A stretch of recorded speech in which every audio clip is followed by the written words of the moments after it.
भारत के पश्चिम बंगाल में एक ऐसा सियासी भूचाल आया है जिसकी गूंज सीधे और सबसे तेज बांग्लादेश की राजधानी ढाका के सबसे सुरक्षित माने जाने वाले सत्ता के गलियारों में बहुत ही भयानक तरीके से सुनाई दे रही है। ये कोई आम राजनीतिक बदलाव नहीं है। ये एक ऐसा जबरदस्त भूचाल है जिसने रातों रात कूटनीति की पूरी बिसात ऐसे पलट दी है कि पड़ोसी देश के नीति निर्माताओं के, उनके बड़े बड़े रणनीतिकारों के पसीने छूट गए हैं।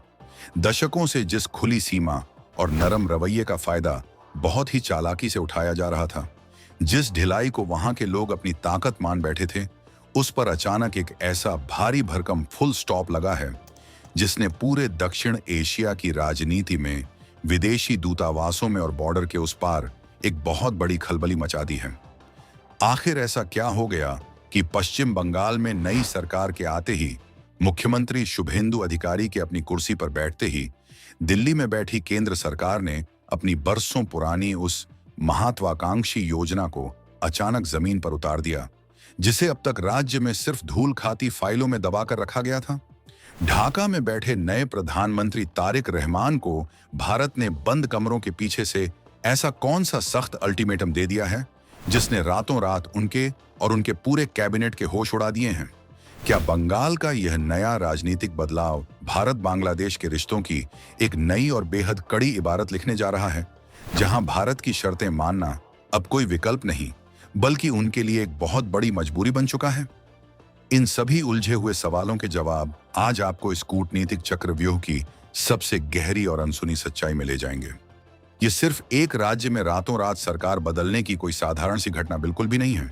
यह तो एक बहुत बड़े और खामोश मास्टर प्लान का एक छोटा सा हिस्सा भर है। दिल्ली में बैठी केंद्र की मोदी सरकार ने बंगाल में चुनाव प्रचार की गहमागहमी के दौरान ही बहुत ही खामोशी के साथ इस कूटनीतिक बदलाव की एक बेहद मजबूत नींव रख दी थी। केंद्र सरकार और उनके चाणक्यों को जमीनी हकीकत का पूरा अंदाजा था कि बंगाल में अब एक बहुत बड़ा राजनीतिक बदलाव होना एकदम तय है। जनता का मूड पूरी तरह से बदल चुका है। इसी बदलाव की आहट के साथ ही दिल्ली में बैठे टॉप रणनीतिकारों ने, खुफिया एजेंसियों ने और नीति निर्माताओं ने एक ऐसा अचूक ब्लूप्रिंट तैयार कर लिया था जिसे जमीन पर लागू करने के लिए बस सही वक्त और एक सही सरकार का इंतजार था। जैसे ही पश्चिम बंगाल में बहुप्रतीक्षित सत्ता परिवर्तन हुआ, मुख्यमंत्री शुभेंदु अधिकारी ने बिना एक भी दिन या एक भी घंटा बर्बाद किए सत्ता की कमान संभालते ही एक से बढ़कर एक ताबड़तोड़ और धुआंधार 5 ऐसे बड़े फैसले ले लिए जिन्होंने पड़ोसी मुल्क को अपनी पिछली सभी ऐतिहासिक गलतियों का एहसास एक ही झटके में करवा दिया है। अब आप जरूर सोच रहे होंगे कि आखिर ये 5 धुआंधार फैसले हैं क्या, जिन्होंने इतनी बड़ी और ऐतिहासिक हलचल पैदा कर दी है कि पूरा इंटरनेशनल मीडिया इसकी चर्चा कर रहा है। इस पूरी क्रोनोलॉजी को, इस पूरे घटनाक्रम को समझना बहुत ही ज्यादा जरूरी है। पश्चिम बंगाल के इस चुनाव में सत्ताधारी बीजेपी ने अवैध बांग्लादेशी और रोहिंग्या घुसपैठियों के मुद्दे को अपना सबसे बड़ा और सबसे धारदार हथियार बनाया था। यह सिर्फ कोई चुनावी रैली में बोला गया जुमला नहीं था, बल्कि देश की राष्ट्रीय सुरक्षा से जुड़ा एक बेहद संवेदनशील और गहरा मुद्दा था जिसे सालों से इग्नोर किया जा रहा था। सरकार बनाने के तुरंत बाद बिना किसी देरी के जो फैसले लिए गए, उनसे यह तस्वीर बिल्कुल साफ हो गई कि नई सरकार के लिए यह घुसपैठ का मुद्दा कितना ज्यादा गंभीर और प्राथमिकता वाला है।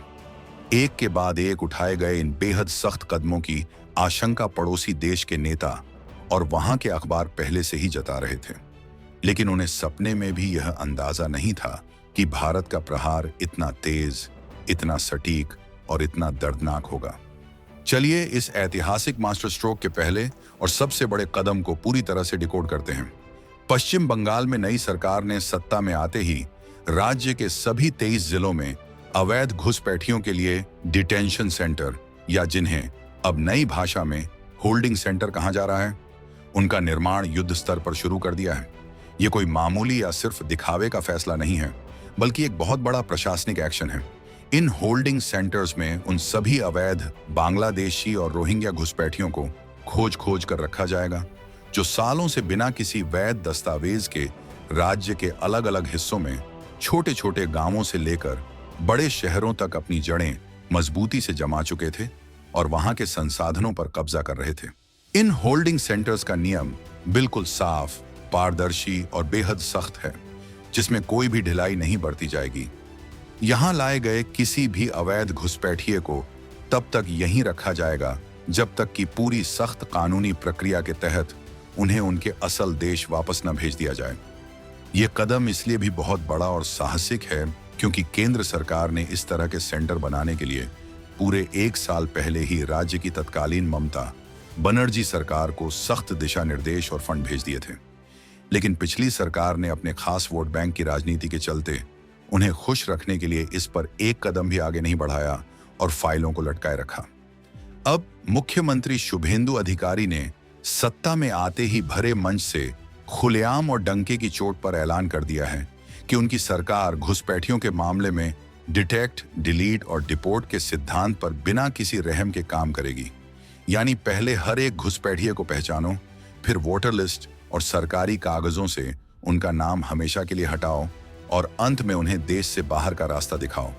इस एक कड़क फैसले ने सीमा पार बैठे उन तमाम बड़े नेटवर्क्स और माफियाओं की कमर पूरी तरह से तोड़ दी है जो इंसानों की अवैध तस्करी का काला कारोबार चलाते थे और रातों रात लोगों को बॉर्डर पार करवाते थे। लेकिन जरा ठहरिए, यह तो सिर्फ शुरुआत थी, एक छोटा सा ट्रेलर था। असली और सबसे बड़ा खेल तो उस कंटीली सीमा पर खेला जाना बाकी था जहां से ये सारी समस्याएं जन्म लेती हैं।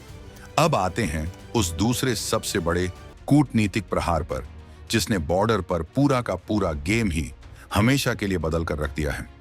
मुख्यमंत्री शुभेंदु अधिकारी ने अपना कार्यभार संभालते ही जो ऐतिहासिक और चौंकाने वाले फैसले लिए, उनमें सबसे अहम था देश की फर्स्ट लाइन ऑफ डिफेंस यानी बॉर्डर सिक्योरिटी फोर्स BSF को भारत बांग्लादेश सीमा पर फेंसिंग के लिए तुरंत 27 किलोमीटर जमीन बिना किसी शर्त के सौंपना। यह वो बेशकीमती और रणनीतिक जमीन थी जिसके लिए BSF सालों से राज्य सरकार से मिन्नतें कर रही थी, गुहार लगा रही थी, लेकिन फाइलें सिर्फ धूल खा रही थीं और सुरक्षा ताक पर रखी हुई थी। इसके अलावा नई बंगाल सरकार ने बॉर्डर आउटपोस्ट और BSF के अत्याधुनिक इंफ्रास्ट्रक्चर के लिए अलग से भी काफी जमीन तुरंत मुहैया करा दी है ताकि जवानों को कोई परेशानी न हो। जमीन मिलते ही BSF ने बिना कोई वक्त गंवाए पूरी मशीनरी लगाकर सिलीगुड़ी क्षेत्र में फेंसिंग का काम उसी दिन से शुरू भी कर दिया है। सिलीगुड़ी कॉरिडोर, जिसे हम चिकन नेक भी कहते हैं, वह भारत के लिए सामरिक रूप से कितना महत्वपूर्ण है यह किसी से छिपा नहीं है। ये वो नस है जो पूरे नॉर्थ ईस्ट को भारत से जोड़ती है। शुरुआत में जब यह काम तेजी से शुरू हुआ तो बॉर्डर गार्ड बांग्लादेश यानी BGB ने फेंसिंग के काम में रुकावट पैदा करने की अपनी पुरानी और घिसी पिटी तरकीबें आजमानी शुरू की। लेकिन इस बार भारत का और हमारे जवानों का रुख एकदम अलग था। BSF ने तुरंत फ्लैग मीटिंग बुलाई और पड़ोसी देश के अधिकारियों की आंखों में आंखें डालकर 2 टूक शब्दों में बता दिया कि यह फेंसिंग का काम अब किसी भी कीमत पर किसी के भी कहने से रुकने वाला नहीं है। उन्हें बहुत ही स्पष्ट कर दिया गया कि यही अब भारत का न्यू नॉर्मल है। भारत अपनी सीमाओं की सुरक्षा के साथ किसी भी तरह का कोई समझौता नहीं करेगा, चाहे इसके लिए जो भी कदम उठाना पड़े। अब जब राज्य के अंदर और बॉर्डर पर कंक्रीट की मजबूत किलेबंदी हो गई तो भारत ने अपना तीसरा और सबसे मारक कूटनीतिक दांव चला। यह दांव इतना सटीक और चौंकाने वाला था कि इसने विदेशी मामलों के बड़े बड़े जानकारों, एक्सपर्ट्स और थिंक टैंक्स को भी पूरी तरह से हैरान कर दिया। भारत ने पश्चिम बंगाल विधानसभा चुनाव की गहमागहमी के दौरान ही बहुत ही शांति से पूर्व केंद्रीय मंत्री दिनेश त्रिवेदी को बांग्लादेश का नया हाई कमिश्नर नियुक्त कर दिया था। आमतौर पर इस हाई प्रोफाइल पद पर किसी बहुत ही वरिष्ठ IFS अधिकारी या नौकरशाह को भेजा जाता है, लेकिन एक दिग्गज राजनेता को यह भारी जिम्मेदारी सौंपना भारत की एक बहुत बड़ी सोची समझी और गहरी रणनीति का हिस्सा था। मनमोहन सिंह सरकार में रेल मंत्री रह चुके दिनेश त्रिवेदी पश्चिम बंगाल से लोकसभा और राज्यसभा दोनों ही सदनों का बहुत लंबे समय तक सफलता से प्रतिनिधित्व कर चुके हैं। वो बंगाल की रग रग से, वहां की मिट्टी से और वहां की हर एक समस्या से वाकिफ हैं। दिनेश त्रिवेदी जैसे अनुभवी, तेज तर्रार और दिग्गज बंगाली नेता को ढाका में भारत का प्रतिनिधि बनाकर भेजना इस वजह से सबसे ज्यादा महत्वपूर्ण हो जाता है, क्योंकि उन्हें पड़ोसी मुल्क की गलत नीतियों, वहां की ढिलाई की वजह से पश्चिम बंगाल को दशकों से होती रही पीड़ा की बहुत ही गहरी और जमीनी समझ है। एक साधारण नौकरशाह से अलग एक राजनेता के तौर पर दिनेश त्रिवेदी के लिए बांग्लादेश के सामने भारत की सुरक्षा चिंताओं को, भारत के सख्त रुख को कूटनीतिक मंच पर मजबूती और फुल आक्रामकता के साथ रखना कहीं ज्यादा आसान होगा। वो बहुत अच्छी तरह जानते हैं कि विदेशी मंचों पर बात मनवाने के लिए किस नब्ज को कब, कहां और कितना दबाना है। और इसी नब्ज को दबाने की तैयारी का सबसे पुख्ता सबूत हमें तब देखने को मिला जब ढाका रवाना होने से ठीक पहले दिल्ली में एक ऐसी हाई प्रोफाइल मुलाकात हुई जिसने कूटनीतिक गलियारों का तापमान अचानक बहुत बढ़ा दिया। यह हमारा चौथा और सबसे दिलचस्प पॉइंट है जो दुनिया को साफ बताता है कि भारत अब सॉफ्ट पावर के साथ साथ अपनी हार्ड पावर का भी पूरा और बेझिझक इस्तेमाल करने के मूड में है। भारत बांग्लादेश के बीच रक्षा संबंध और सीमा सुरक्षा आज के समय में कितनी ज्यादा अहम हो चुकी है, इसका अंदाजा इसी बात से लगाया जा सकता है कि अपना नया पदभार संभालने के लिए ढाका जाने से ठीक पहले दिनेश त्रिवेदी ने सीधे भारतीय सेना के प्रमुख जनरल उपेंद्र द्विवेदी से साउथ ब्लॉक में एक बेहद अहम और लंबी मुलाकात की। एक सिविलियन हाई कमिश्नर की देश के आर्मी चीफ से यह मुलाकात कोई साधारण या औपचारिक शिष्टाचार बिल्कुल भी नहीं थी। इसके पीछे के गहरे कारणों को, इसके इशारों को समझना बहुत जरूरी है। बांग्लादेश में जब से पूर्व पीएम शेख हसीना को रातों रात प्रधानमंत्री के पद से जबरन हटाया गया और उन्हें भागकर भारत आकर अपनी जान बचाने को मजबूर होना पड़ा, तब से वह पूरा का पूरा क्षेत्र भारत के लिए एक बहुत ही बड़ी और नई सुरक्षा चुनौती बन चुका है। सत्ता परिवर्तन के उस उथल पुथल वाले दौर में खासकर मोहम्मद यूनुस की सरकार के छोटे से कार्यकाल में तो बांग्लादेश के कई महत्वपूर्ण सिस्टम्स पर, वहां की व्यवस्थाओं पर पूरी तरह से कट्टरपंथी ताकतों का कब्जा हो चुका था। उस दौर में वहां भारत विरोधी गतिविधियों को खुल्लम खुल्ला बिना किसी डर के बढ़ावा दिया गया, जिसे भारत ने बहुत करीब से एक एक चीज को अपनी डायरी में नोट किया था। आज के समय में बांग्लादेश में अब एक नई सरकार आ चुकी है जो किसी न किसी रूप में अपने हिसाब से चुनावों के आधार पर बनी है। इसलिए एक मजबूत लोकतांत्रिक देश होने के नाते भारत की उम्मीदें अभी भी बरकरार हैं कि शायद हालात सुधरेंगे। लेकिन भारत अब कोई भी रिस्क लेने के, किसी भी झांसे में आने के मूड में बिल्कुल नहीं है। भारत अपनी राष्ट्रीय सुरक्षा चिंताओं को लेकर पूरी तरह से 24 घंटे हाई अलर्ट पर है। और ठीक इसी वजह से एक नवनियुक्त हाई कमिश्नर का आर्मी चीफ से मिलना उन सभी भारत विरोधी ताकतों के लिए, उन सभी छद्म नेटवर्क्स के लिए एक बहुत ही स्पष्ट और कड़ा संदेश था कि भारत की कूटनीति के पीछे अब सीधे तौर पर भारतीय सेना की अजेय ताकत और उसका फुल बैकअप खड़ा है। भारत अब ढाका में बातचीत की मेज पर सिर्फ कागजों के दम पर नहीं, बल्कि अपनी सामरिक ताकत और अपने फौलादी इरादों के दम पर बात करेगा। इस पूरे के पूरे घटनाक्रम का असली क्लाइमैक्स तो तब आया जब भारत ने अपना 5वां और सबसे निर्णायक कदम उठाया।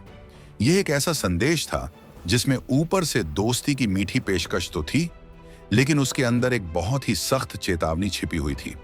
ढाका से अपनी स्वदेश वापसी से ठीक पहले बांग्लादेश में भारत के मौजूदा उच्चायुक्त प्रणय वर्मा ने वहां के नए पीएम तारिक रहमान से रविवार को अपनी एक विदाई मुलाकात की।